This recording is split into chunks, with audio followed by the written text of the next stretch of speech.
Intervistat fuq One Radio il-Prim Ministru mexxej tal-Partit Laburista Robert Abela stqar li d-deficit ma jitnaqqas bil-politika tal-austerità. Żied jgħid li meta Gvern Nazzjonalista adotta din il-politika, id-dejn kien jisbuq is-70%.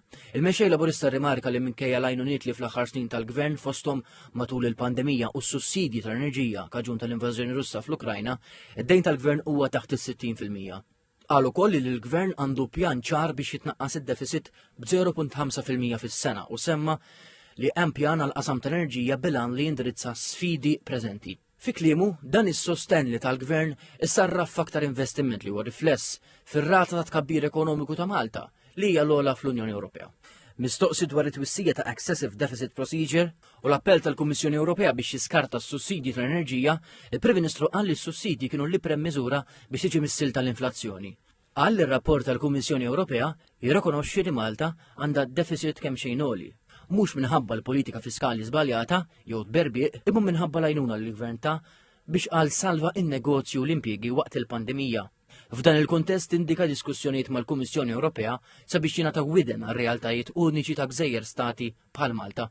Il-Prim Ministru tkellem ukoll dwar is-summit informali tal-mexxejja Ewropej li tlaqqa fi sforza biex issir diskussjoni dwar min se jmexxi l-ogħla istituzzjonijiet tal-Unjoni Ewropea. Huwa stqar li f'dawn id-diskussjonijiet wara l-fehma li l-prijorità tal-Unjoni Ewropea għandha tkun il-qasam soċjali. Mistoqsi dwar l-appoġġ muri mill-Gvern għall-kandidatura tal-Europarlamentari Roberta Metsola għal President tal-Parlament Ewropew, Dr. Abela wara l-fehma li din hija distinzjoni ċara bejn il-Partit Laburista u l-Partit Nazzjonalista.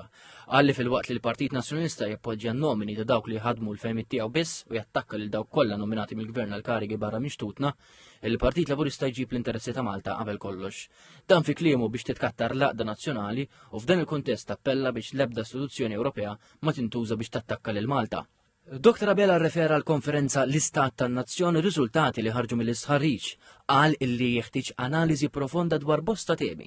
Bil-Prim Ministru jsemmi l-ħaddiema barranin f'Malta. Kompla jgħid li kif jindika l-istħarriġ trid issir analiżi fuq l-ammont ta' ħaddiema barranin kif ukoll dwar il-ħiliet u l-ħtiġijiet tas-suq tax-xogħol f'Malta. Il-mexxej Laburista qal li dan jista' jsir għaliex il-pajjiż għandu bażi ekonomika soda. U qal illi l-istess tħarriġ wera li l-maġġoranza assoluta jħossuhom li jagħmlu parti mill-klassi medja. Minkejja dan, qal li fadal xi jsir bil-Prim Ministru jgħid li bdiet il-ħidma għal budget pożittiv b'inċentivi għall klassi medja.